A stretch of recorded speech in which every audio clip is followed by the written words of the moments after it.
Hello and welcome into another episode of Pump It Up, a Kentucky baseball podcast. Believe it or not, the final week of the regular season is here and Kentucky has a lot to play for. And we'll be here to cover it all. And we're going to talk about what happened last weekend down in Gainesville, what happened earlier today with some little scheduling changes, and what's ahead this weekend at Kentucky Proud Park.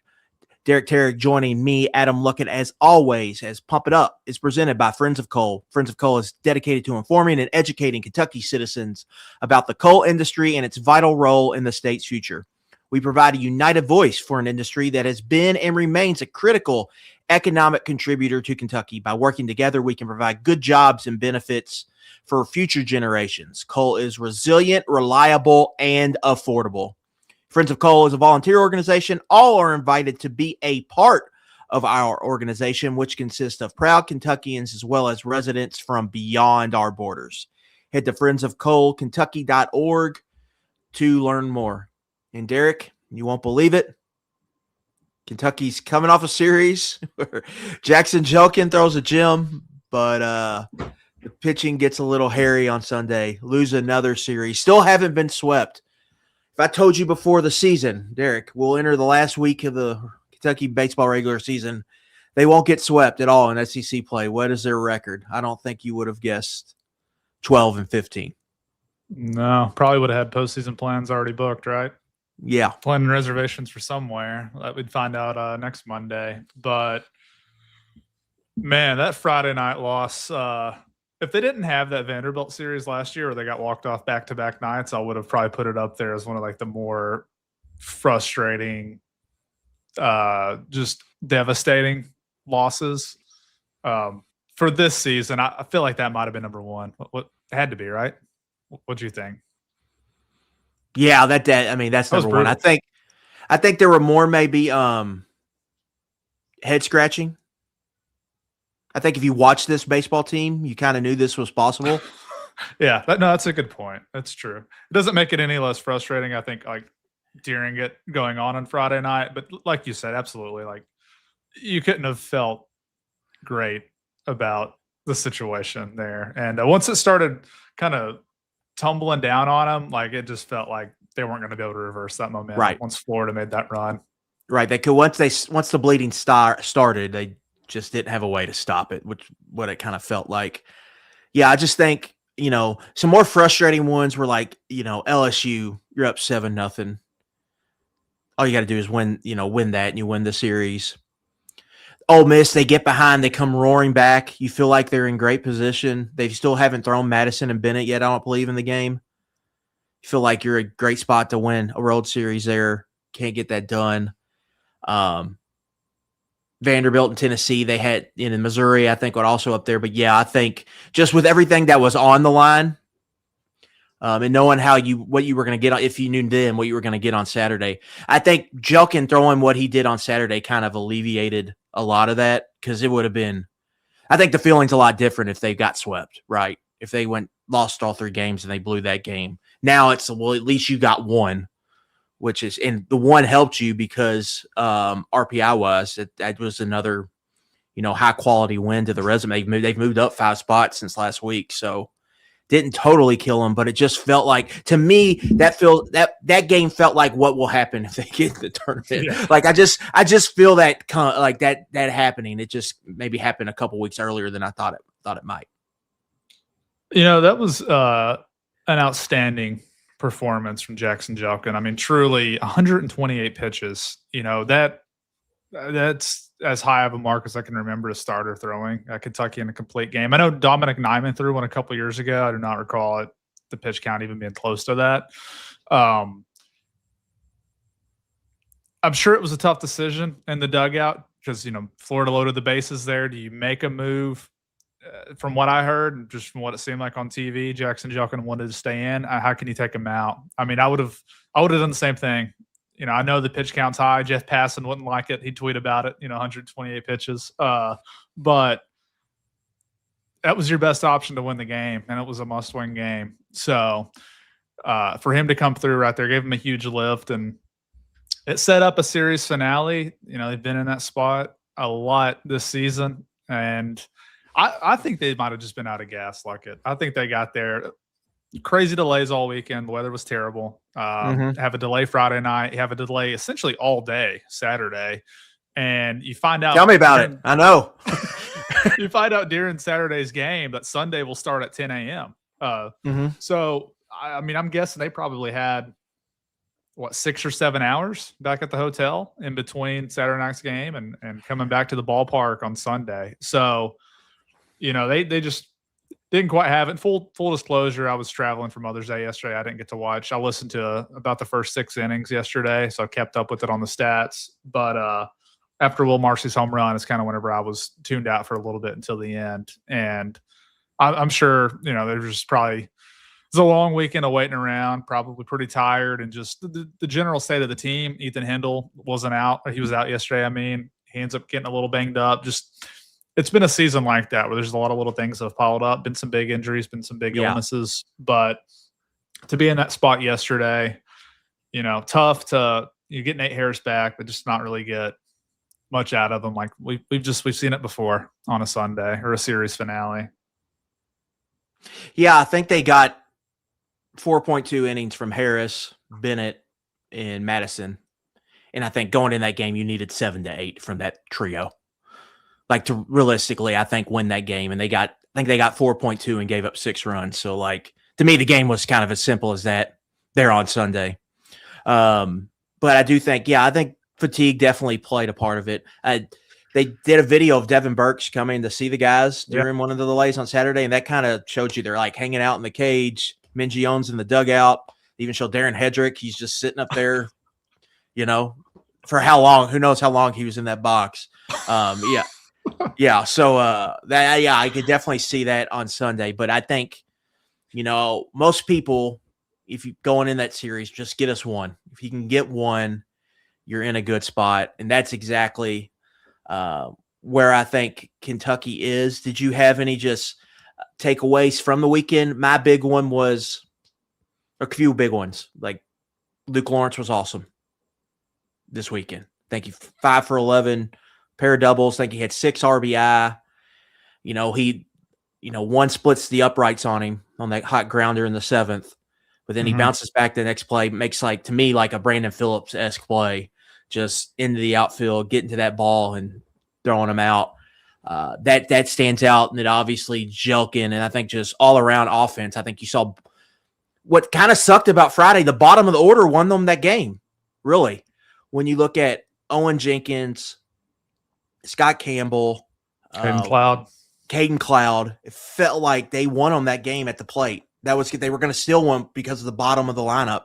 And they ended up, it goes away from them. But that was just my kind of takeaway. Bell had a solid series, wasn't great. Hudson Brown didn't really do anything until that home run on Sunday. Ethan Hindle had one big knock where he overslid the double. But outside of Lawrence, I don't think the top of the lineup had one of their better weekends. But I think you got some really good offense from the bottom of the lineup, and Lawrence was huge. Cloud hits the home run on Saturday to kind of give you the run that you might have ultimately needed, it felt like, at the end. But offensively, it wasn't necessarily a great one, but I thought they really had it squared up. And then, of course, Jack Sams, too. That was the other part about Friday. Yeah. Cleaver only gives you 4, but Sams comes in, gives you 3. So you really had it teed up with the run cushion. And just unfortunate that they couldn't get that done. Yeah, I mean, Jelkin's the highlight of the weekend for sure. I'm glad you mentioned Sams. And really what they got out of Cleaver, he didn't throw a ton of pitches, but he was around the zone a lot more. This is 2 straight weeks where he's been in the zone much better than he had been prior. Sams, I mean, we talked a few weeks ago about them easing him into bigger roles, and he just keeps coming through. Anything they ask of him, he kind of just shows up, and this time it's 3 innings. He gets 4 strikeouts. And it leaves you wondering, why'd they take him out? But he's already given you enough, I think, at that point. And it's unfortunate that the whole scenario for Friday is I don't really blame one person necessarily. You should be out of the inning. It's unfortunate you get a strikeout that should have ended the frame, still be up 6-2. You'd only given up the 1 run at that point. And just for it to snowball like that. And even the pitch, now Adcock is in there with the bases loaded. I think you just got to tip your hat. I thought that was a great swing. The kid was up and away, took it right down the line, ends up on third after the error, and then the wild pitch just bring him in. But my big picture takeaway, though, was that I think these kids are really resilient. Like, I think this is a resilient baseball team. They've had a lot of injuries. They've had, guys in and out of the lineup. They come back Saturday. You get just an incredibly gritty performance from Jackson Jelkin, and you get just enough from the offense to beat, a good starter from Florida. And that was probably another tough thing about Friday was that they did so well against Aiden King. Right. One of the best pitchers in the SEC. Like, they were in a spot where they should have finished it off, but to come back, I think it would have been very easy to maybe give in there. And when you get to Sunday, the series finales, I went and pulled the numbers, and this is not some incredible insight that anybody could just go pull these numbers. And what I'm about to read, I think everybody would not be surprised one bit. In series finales, Kentucky's 2-7 now. They won against Alabama in the first weekend, and then they beat South Carolina in the getaway game that day. They have allowed 86 runs in these 9 games. Only scored 57. I say only. That's average of, obviously in baseball it's whole numbers, but that average there in the Sunday games is 9.5 to 6.3. So, if we want to round up, essentially you're giving up 10 runs. Yeah. On Sunday games. Feels like blanked. Yeah, it does feel like. I mean, this has been the last few weeks. These losses that are really going to hurt them, and I think they're going to be able to do enough. I know we'll get into the Arkansas series, but you think about Ole Miss, scored 9 runs and lost. LSU scored 10 runs and lost. Scored 9 runs in the South Carolina win, and then scored 9 runs in the Tennessee loss. As you get down here to the end of the season, you just look at a few of those games. You look at the Friday night game. You look at the Friday night game against Florida. You look at the Friday night game against Missouri, where they missed a million opportunities. All these things have added up to really, I think they're overall a good baseball team. I really do. And there's just the fatal flaw of this team, that the pitching outside of a few guys, it's just not good enough. And I think we know that going into a regional. I'm sure everybody wants to, probably won't have that high of hopes going into a regional, just knowing what we've seen all season long from the pitching.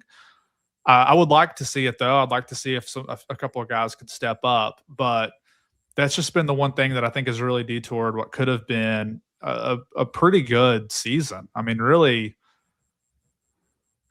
we could probably save it for a season recap kind of thing, but look, they got a tremendous SEC draw this year.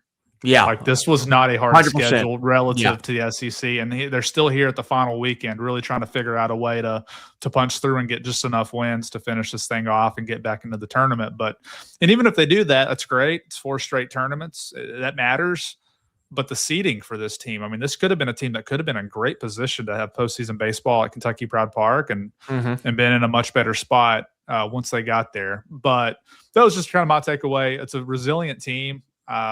They play hard, and they typically have always found a way to battle back when they get knocked down. But it's just, at a point, it's just like the pitching is just not good enough. And I feel comfortable saying that now because we watched it for 9 weeks, and there's no reason to think it's probably going to turn around. Like, you just know what it is with this team, and you can beat anybody the night that Jackson Jelkin pitches. And I think the offense is pretty good to win you possibly another game, but those numbers kind of speak for themselves. That's not an anomaly in there. It's a trend on those series finales.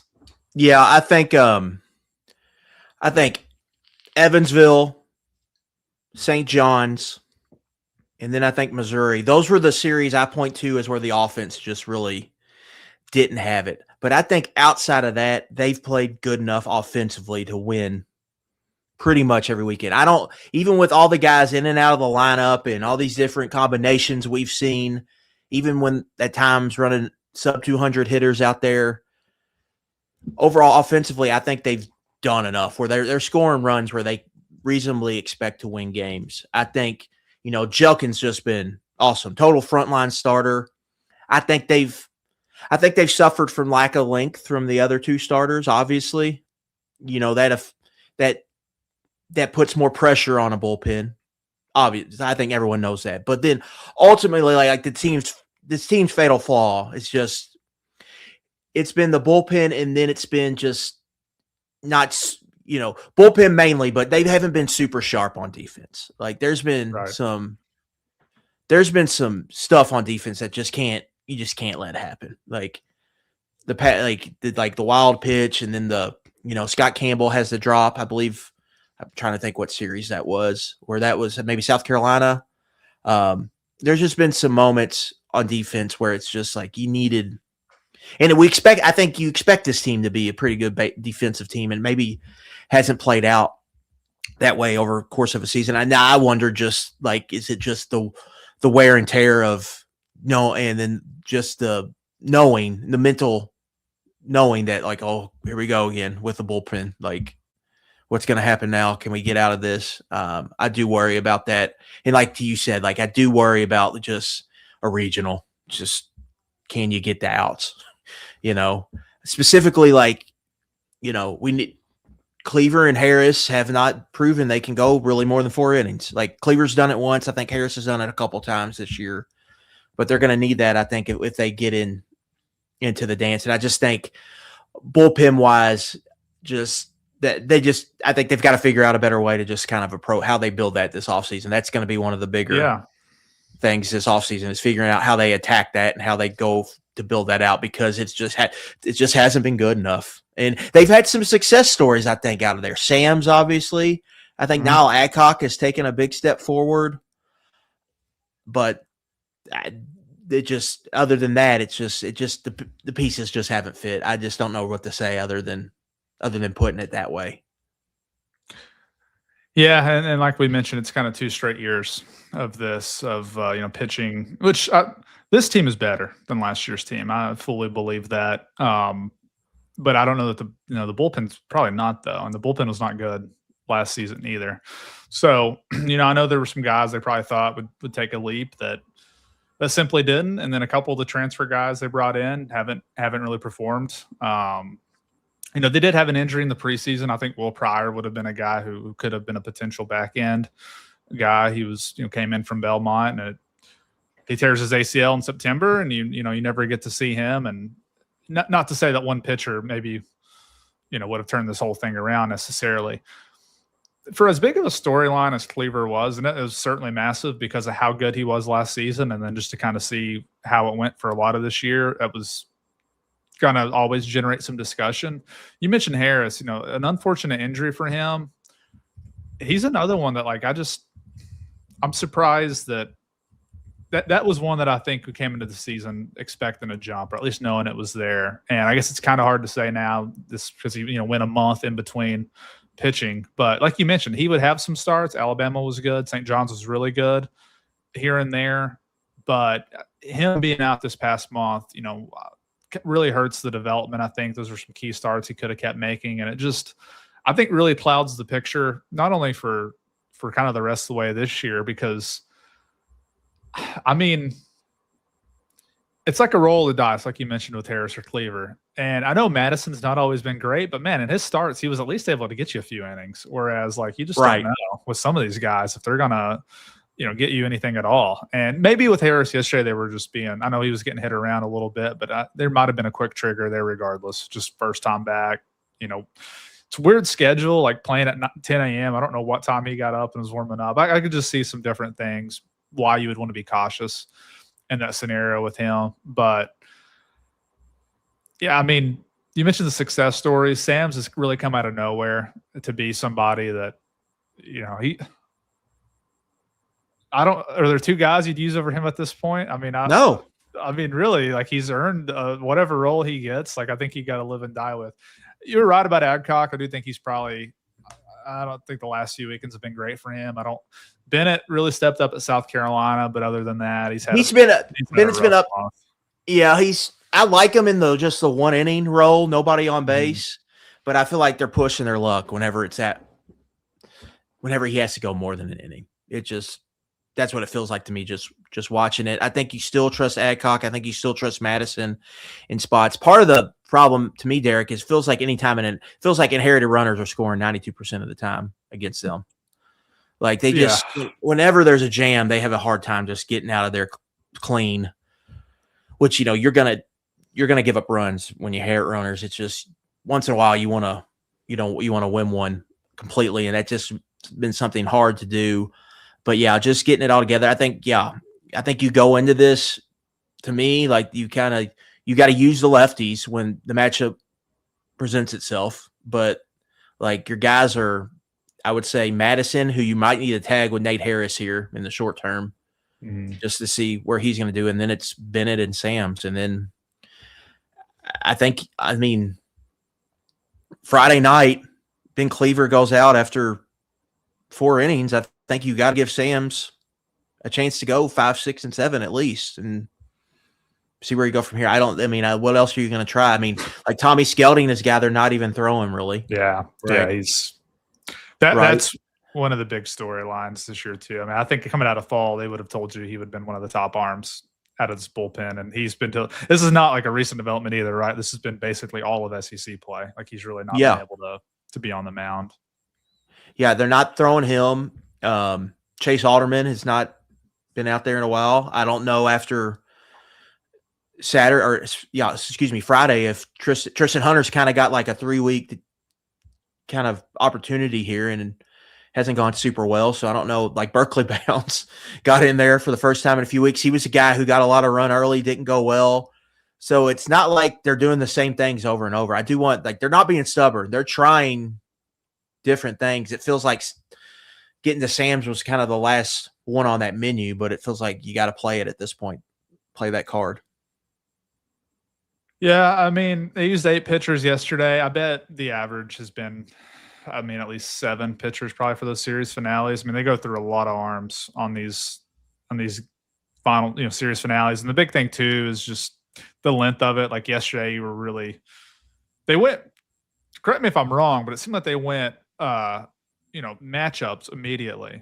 Harris came in to face a lefty, right? Leighton, I believe they're in the first. So we're anticipating he probably wasn't going to throw a whole lot after that. And then they went to Madison, where that was the bridge where you would have probably hoped to get more than 2 1/3, like you mentioned earlier in the pod. And, he only faced 12 batters, and that was the most that anybody faced yesterday. So a lot of these stints were pretty short. But, Bounds did come in and throw a scoreless inning there at the end of the game. But Toby Peterson's another guy who's come in. I think is this 3 straight weekends I think he's pitched in SEC games. He's one of the young lefties. Susie gets used. Obviously, he's a senior. But, Will Coleman was a guy we saw a lot early we've not seen Will in a while. So, I don't know if Peterson's moved ahead of him or what it is. But, it's led us to an interesting situation, because this feels like a team that it's harder to do. Like in MLB, you have like kind of an expected record based on whatever methodology they want to use. I'd be curious with this team, like, should they be a 12-15 team? Would any of those advanced metrics kind of suggest they should be better than they are? Like, that's what I would be curious to know. I went and looked this up the other day. This was after Friday's game. I did this research Saturday, wrote a story about it. They are, over the last 2 seasons, 5-13 now in SEC games, in 1-run games. And I think, I might have this wrong, but I think they were like 8-18 overall, maybe, just for all games. So it's kind of become, I don't know if you would expect any kind of positive regression in that, or if it's just like these are, clear issues they have within the program that are kind of all leading to the same outcome in a lot of these really close games. But that was a little bit surprising, because I feel like when they made the turnaround in like 23 and 24, like these teams were just really kind of rock solid and, didn't beat themselves as much, had quality pitching staffs. Like, I don't know if the 23 offense was like as good as this one is necessarily. 24 was better. I think pretty much, that team was pretty much better in all areas than either of these last 2 teams. But they've kind of become a program here the last few years that really struggles to win some of these close games. And the number I just mentioned, it was over 13 games. So there's not just one. It's not like the bullpen was bad for all 13 games. Some of these were low scoring, some were high scoring, some they had to try to come back from that didn't win, some leads they gave up. Like, it's been a little bit of everything, but just kind of the general vibe of that is I just don't know how much you can trust them right now in close games. And that's when you get into this postseason and you're playing really good teams, like, it's obvious you're going to be in close games, and just, it's not really gone their way the last few years. I think you hit it all on the head there. You have to do almost like a little deep dive, right? Like what's going on in these close games? Like when you go back and I think study it, figure out like what is the common denominator or denominators if there's multiple. Because I think for Kentucky baseball in general, I think like if you're going to have the big time season, typically you're probably going to have to be good in close games. Like probably need to win your fair share of those. So that they're not doing that, you just have to wonder: is it play style? Is it too matchup driven? Are we not not getting length from our starters? Do we not have enough in the bullpen? Just what is it year over year? I think that's fair. We do have a question in the chat that I think is pretty relevant here. Is it a talent of the season? I think we've had a couple. Okay. Is it a talent problem in the pen? Is there enough velo/funk, or is this an energy issue? For some guys, it's just hard to get that zoned in out of the pen. I think it's Derek. I think they've just never defined roles, and they've just really never gotten into a rhythm. And I think they've depended on some guys where I don't know if Jack Bennett, if it's just worked out kind of how they wanted it from going being a starter. And then Madison is the same. I just don't know if they've ever really got comfortable back there. That's what it feels like to me. They just feel uncomfortable, like when I watch the bullpen. Yeah, it is interesting. I don't think they have a lot of pitchers that you would just describe as like wild flamethrowers, right? I mean, Tristan Hunter probably has the most velo. Like a lot of these guys are recruited to be kind of strike throwers in general, and they've not always done that. There's been too many free passes this season. I think we got to call it what it is. Like it's not a super talented bullpen.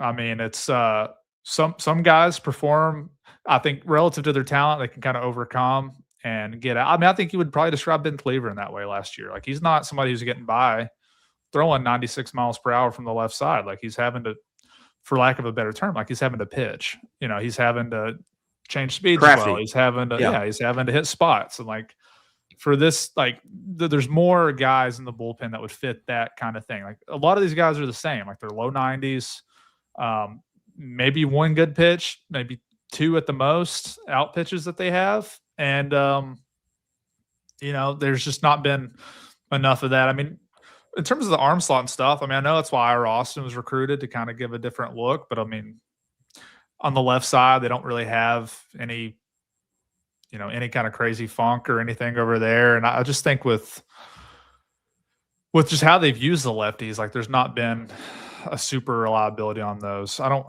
might have the numbers pulled up. I can look them up once I get done talking, but even like out of the appearances or the innings pitched anyway, like none of these lefties, Harris, Susie, Toby Peterson now is pitching. Like they've just not gotten a ton out of that on the left side. They've just not used those guys a ton in that way. So, I mean, I think you got to boil it down. Like you got to get better. I mentioned it already, but like I mentioned in a previous episode, but like these internal evaluations this offseason will be really important because there's, Bennett's graduating, Adcock's going to be gone, but like a lot of this bullpen, I mean, a lot of these guys have eligibility to come back, but I mean, you can't expect all these guys to have some kind of just gigantic leap. They got to recruit over some of these guys and try to get better pitchers in here for next season. So, evaluating which ones they think can still make that leap will be really important this offseason. I think they have a few. Obviously, Sam's is a guy. He's a local kid to begin with. You could see getting better. I still like Tristan Hunter a lot. I think you can kind of see it with him at times, and they've tried to give him a bigger role. But it's been the one area of the season that you look at, and it's just like clear that they didn't quite work out this year. And some of those things are hard to predict. I mean, the Tommy Skelding thing was really hard to predict. His overall numbers weren't incredible last year, but I think there was enough there. And metrically, he's always been a guy that suggested he had a chance to be a very good pitcher. And it just didn't pan out for him this year. And that happens sometimes, but you got to have fewer of those, I think, moving forward. So whether there's, reevaluating kind of how they've been recruiting these pitchers the last few years or whatever else it might be, but they got to, that's the one area right now of the program that is certainly like the most pressing thing moving forward is how do you get better and more reliable options out of the bullpen? Yeah, I think like that's goal number one, I think, of this offseason is just figuring that out. But it's not offseason time yet. It is baseball time. There's some big games coming up. Huge game this weekend, and we're going to dive into that and what is at stake for Kentucky when the Hogs come to town. But first, we're thrilled to have our friend Andy Ludicky sponsoring our baseball coverage this spring. He is a big baseball fan, and from his line of work, he has seen firsthand the fantastic traits that baseball players bring to the franchise world. Are you sick of your job, ready to leave the corporate rat race, want to diversify, build wealth, and or leave a legacy? Have a job and want a side hustle? Andy can help. Andy is a franchise consultant as well as franchise owner and helps people find franchises that fit their skill sets, passions, and financial requirements. His services are 100% free, and he's here to help you if you have any questions about business ownership. Head to myperfectfranchise.net to learn more, or you can text or call Andy at 404-973-9901. And, of course, we've talked about Jelkin, and before we move on, I just want to pull out a couple more stats here, Derek. He has gone 7+ innings now, 7 times. He has gone 8 innings 4 times, including twice in his last 2 starts. And I know the pitch count was high here this past weekend, but they have kind of stretched him out here recently. Tennessee, 105 pitches. Vanderbilt, 105 pitches. You know, he threw 117 against Missouri. So getting from 117 to 128 is not like a crazy number. But that was, I mean, you look at the box score, that was a high number. But I think if you watch this team and kind of where they were in the season, you understood just kind of why they did that. And just Iron Man, just great gutty performance from him in a spot where they had to have it. And then even like in the 9th, he had, they get the final out. It's overturned. And then you bases loaded, all of that, and they just find a way to get out of there. Just for him, hey, he's had an awesome season, been everything and more. I think that Kentucky could have even dreamed of, getting from him this season. The conference stats are unbelievable. Yeah, he's thrown 59 innings. The next closest is 25.1. I mean, right, just for Kentucky, but I think he leads the league in innings. Okay, yeah. I mean, he's been better than advertised, I think. I mean, he's had the 2 blow-ups that the Auburn game probably didn't kill his ERA because a lot of those were unearned, but the South Carolina loss probably ballooned it a little bit. But even with that, he's sitting at 3.97 in SEC play. 2 complete games, back-to-back since the Tennessee one counted. I know we're getting into this Arkansas series here, and one of my first thoughts once they actually won the game, which was priority number 1, my second thought was, could we even see Jelkin again before next Saturday? After throwing 128 pitches, like what does that kind of mean for the rotation in a Thursday through Saturday series? That's true. That is true. Do you save him for game 3? I think you have to. I don't know how he just threw 128 pitches. I don't know how you run him out there before, unless the only other scenario I could see, and it would be ballsy to do so. You'd be gambling a little bit, but if you had a lead potentially on a Thursday or Friday. And you're playing for a win, you think, to get to the tournament, would you use him for a few innings? Like, could they find themselves in that scenario? I think that would be an interesting – that is if you feel very confident that just one win is all you need to get to the tournament. And I think that's probably accurate. I think it is, everything else will be there. So – that would be a fun wrinkle if they're in a spot like a 1-run lead with like in the 8th inning and they're just like you see Jelkin. I think KPP could get a little bit electric if they saw him running out to the bullpen there. I don't know if they're going to do that. It's just me speculating if the possibility, because just with the number of pitches he threw, he's obviously not throwing Thursday. I don't think anyway. Friday maybe. It'd be 6 days. Yeah, I think 6 days in between. Yeah. So. Because there's a risk.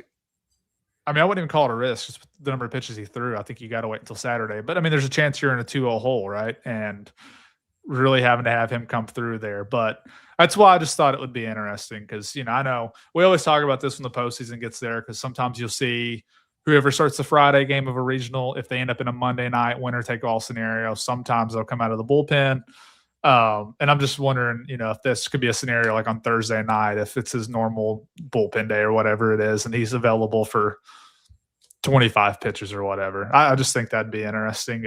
Obviously, the idea would be that you're in a spot where you can win a game before Jelkin ever takes the mound. But the overall pitching scenarios I thought would be interesting, just because off pitch counts, like you could easily start Nate Harris again on Thursday. I mean, he just threw 18 pitches in Sunday's game. So that would be my guess. They'll keep Cleaver Friday and Jelkin on Saturday and just go with,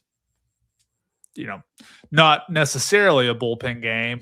Harris Madison Law Firm. Yeah. Yeah. Like you'll let those two probably go and see how it goes. But that would be interesting though. I think if Jelkin, if they were like in a scenario that they could lock it up like on a Thursday, if they would just go ahead and do it. Of course, if he comes in and, they give up a lead, then you're in a really bad spot. So I don't know what they'll do, but that's one of the tricky things about this last weekend where, it gets bumped up a day. And I know some series throughout the season are Thursday through Saturdays, but everybody this weekend plays the same schedule, getting ready for Hoover next week. And everybody kind of ends up in some interesting pitching situations, I think. And for this team, I mean, it just matters a great deal.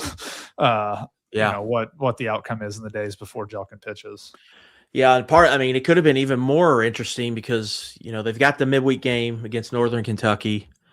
Gets canceled today around 5 p.m. But a few teams, I saw Boston College canceled a midweek game, and basically like these are kind of just RPI cancellations. Like that is a high reward, low risk reward kind of game for Kentucky there because the quad four, that's what would hurt you. So they just, you see in college baseball a lot, they play around what they know how to game the RPI, and this is a way to do it by not playing this game. The bad news is it's going to be absolutely gorgeous tomorrow in Lexington, so there's no leaving the tarp off or whatever, getting wet. It's just too nice of a day. So, I mean, I know it's a trend, and it's been going on this is not the first year this has happened. It's gone on for a while. And I saw one of the coaches tweeted out basically a letter from the NCAA, like saying don't do this kind of thing, but everybody does do it. And for this Kentucky team, like we mentioned kind of their delayed schedule all week. They still have guys that are all banged up. Like people can say what they want about it. I'm not trying to defend the program by any means, but why would you play this game if you're in Kentucky's shoes?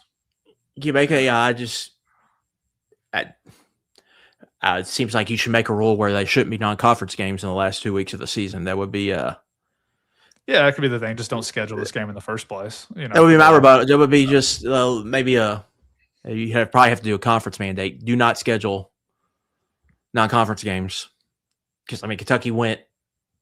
They haven't played a home non-conference game since April 7th, Louisville.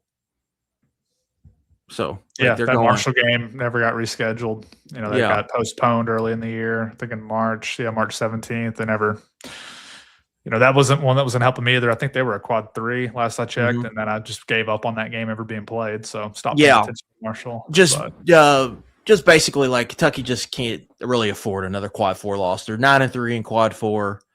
The 2 losses to Missouri, and then the home loss on opening day to Morehead, our home day at KPP. To Morehead State. So that, NKU's down at 275. It would have been the worst team per RPI that they've played all year. So that's why they did it. It's not, it is what it is. To me, just you're playing the system. So system says, don't lose this game if you don't have to. So they're going all in on this Arkansas game. No, that's exactly right. The system.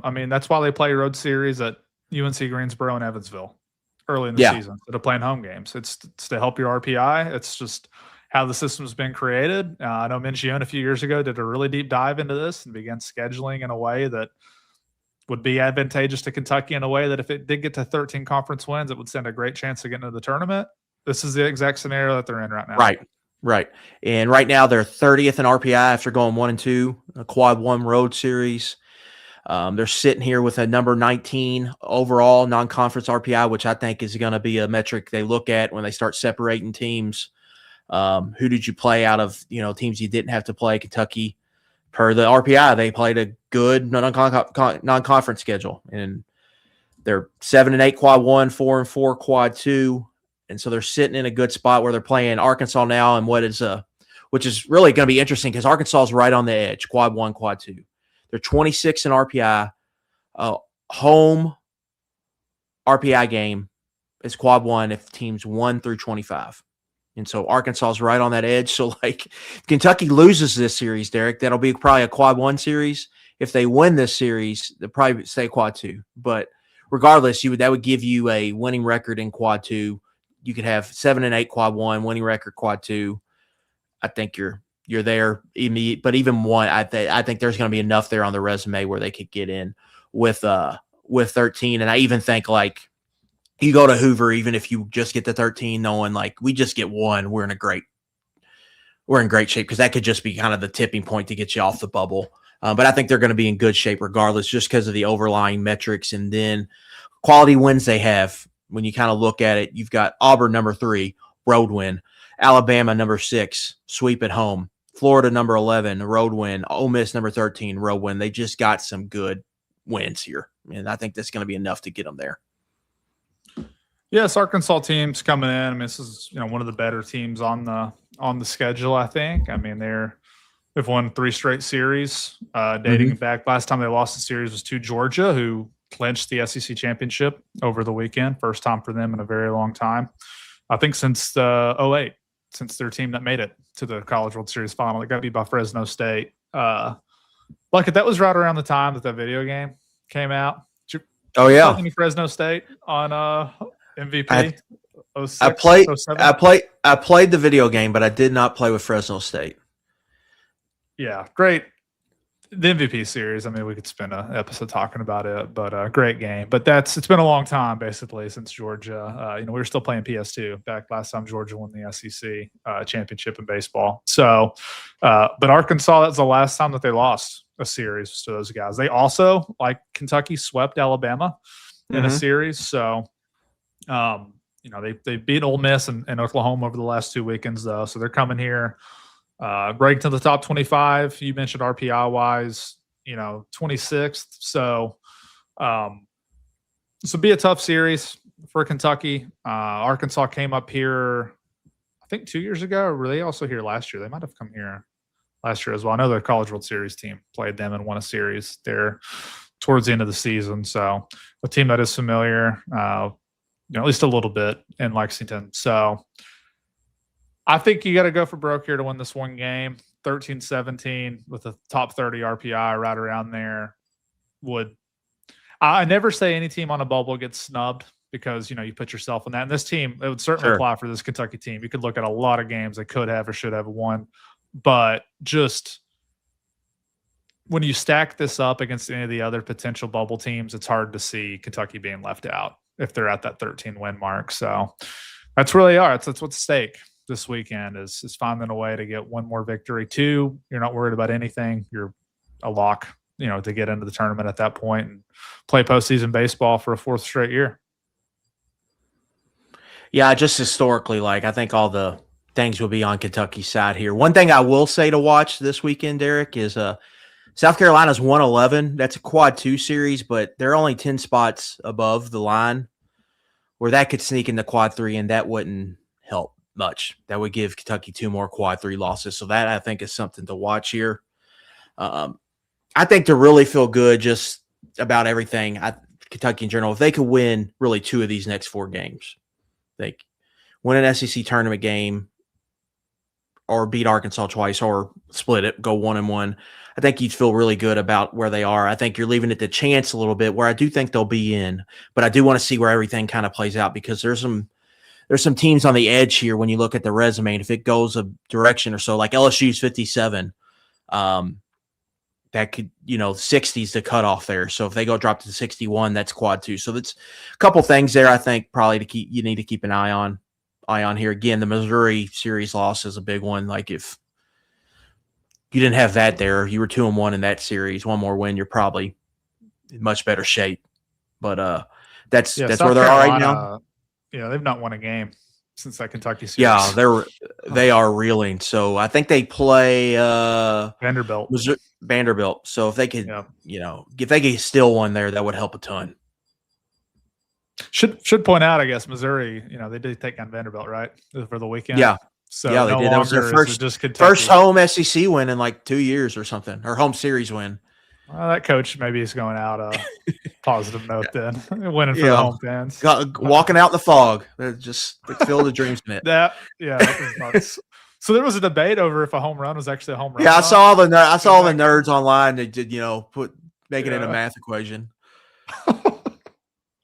No, I mean, that's a good point about South Carolina. I hadn't really thought about that because I think at a point that was a comfortable quad too, wasn't it? At least the last time that I was. It was, but they just been reeling. Right, they haven't won a game, to your point, since then. So, yeah, Tennessee was interesting, right? They took 2 against Texas, and I think below Kentucky in the RPI. They did, but that's another one to watch. Who do they have? They go to Oklahoma, I believe, this weekend. I think that's right. I'll double check that real quick. If they win that series, they're probably going to be in the top 25 in RPI. So that would be 2 more quad 1 wins. So like there are these things on the edge that I think you've got to watch that could help Kentucky or hurt Kentucky, depending how this last weekend goes. That's why I say I don't even want to say you have to win the Arkansas series, but I do think if you get one and you get an SEC, just one SEC tournament win, I think you're in like. I find it hard to see Kentucky dropping out if that happens. Now, best case scenario, you win 2 this weekend, and then you don't even have to worry about it. But that's just kind of how I see it going here. But there are some variables here that are kind of out of Kentucky's hands that I think could make the resume look a lot worse than it is once we get to the selection time, when it comes time to scrub and cut the teams. Yeah, and Tennessee does play Oklahoma. Just confirm that, but.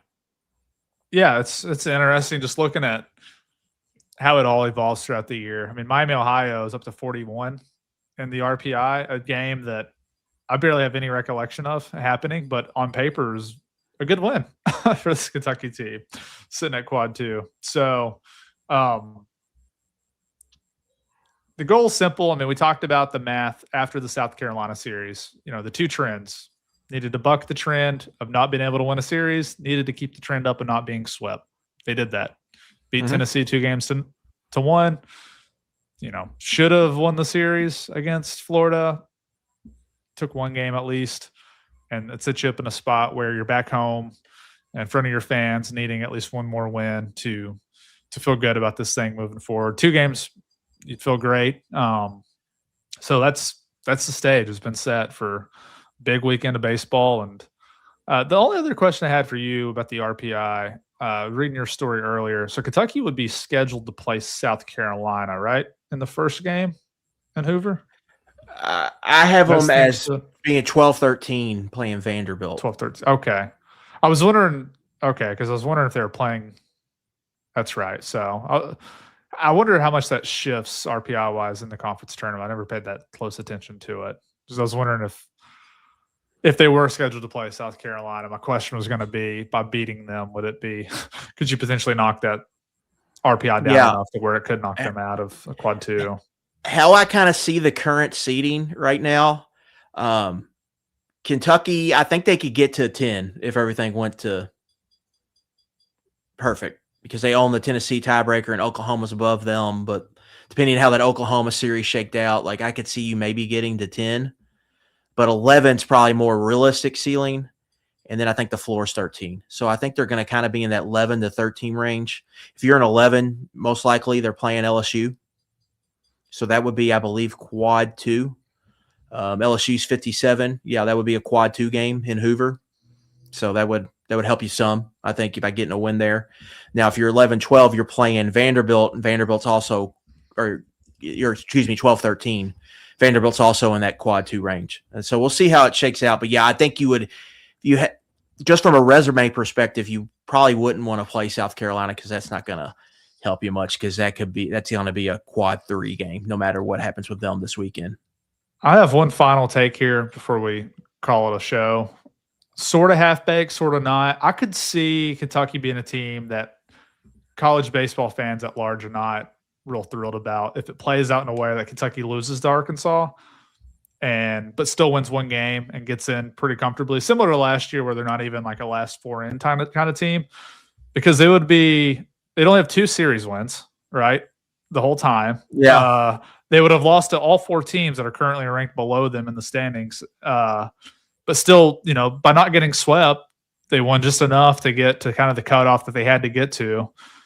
And I think there will probably be a lot of fans at large that are like, how good actually is this team? Like, did they really have that good of a season to be in a spot where they're sitting comfortably at 13 wins in the SEC?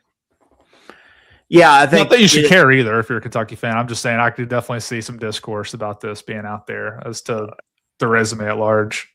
Well, I think that's not the bracketology. I wouldn't say it's as big as it is kind of in the basketball, just whether you're a fan or not, where you're more where I think if people actually dug into their resume, they would be pissed because the non-conference is okay, part of their part of the wins and why they're ranked this high is because they just play these teams that they know they're going to beat on the road. The Louisville team they played this year, home and home, was not any good. And then they won 2 SEC series and lost. They had a cake SEC schedule by SEC standards, and lost series to Missouri, series to South Carolina, series to LSU. Vanderbilt's below them now. Vanderbilt, what are we doing here? And 2 of those were at home, right? Vanderbilt and Missouri were at home, and they lost both of those.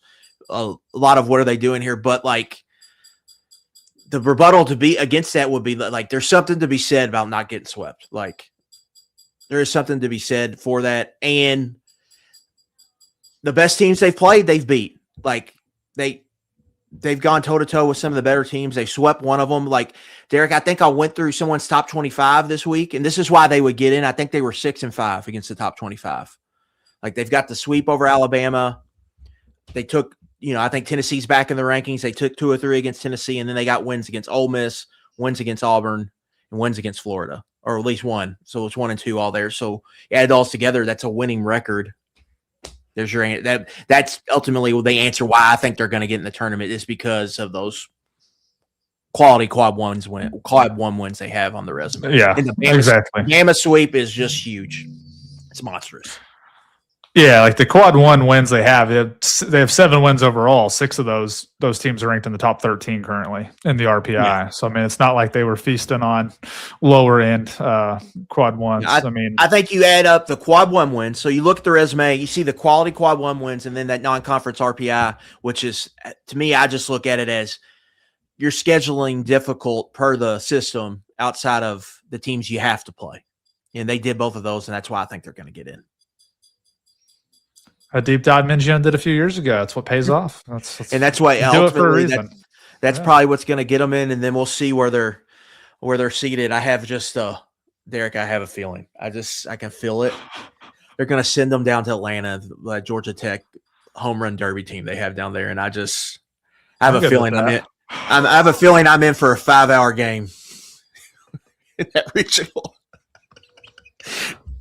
Got to see how many pitchers. Well, I need to go before that. If they do that, I need to see how many, the max number of pitchers they've used so far in a game, and just trying to decide if they could surpass this. Whoever's rostered might throw. We might get Schwartz again out there in that game.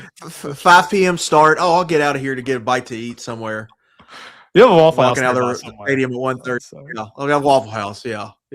Somewhere down there. I'd be good with that, honestly. That's one I'd probably go to. I don't think we got it in the budget at Batcat Central to go to Eugene, Oregon if they get sent out there. So I'd pull for that. Or, Conway wouldn't be bad. Coastal Carolina would be fun. Myrtle Beach action, yeah. Go there. So there's plenty of good options. Chapel Hill, wouldn't hate that either. I know they're up there a little bit. Yeah.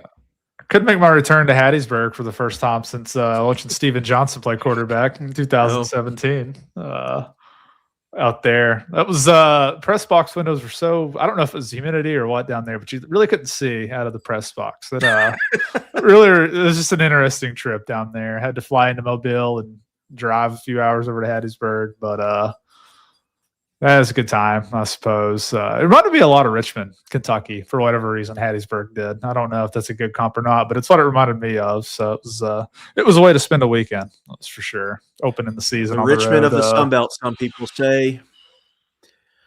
I think they might have been But Conference USA back then when I went. That's where they were before, right? Before now. Yeah, they just switched over a couple Sun Belt years team ago. now. Yeah. But yeah, they've been kicking some ass this year over there. They're going to be a threat to someone, and Kentucky's going to end up probably, I would imagine, Derek, in a top 8 seed in their pod. So, but it's going to be a tough challenge. But we'll see where they end up. Of course, UCLA is definitely possible. I think USC's possible, but hopefully a little bit more convenient if they can get in this region of the country. No matter where they land, we're going to be here to talk about it all. Probably going to have to go live after the selection show, just discuss the draw, and then of course we'll be there throughout the run, and we'll be here next week to preview Hoover and what's at stake and then what happens this weekend, Thursday through Saturday again. KPP should be some pretty good crowds out there. Should be a fun environment, and we'll see what Kentucky does because of everything you mentioned, Derek. There could be a lot of shakeups this weekend with just how they kind of I don't know, game plan or series plan for this. We'll be here to touch on it all. Huge week for Kentucky baseball. See if they can lock up another series.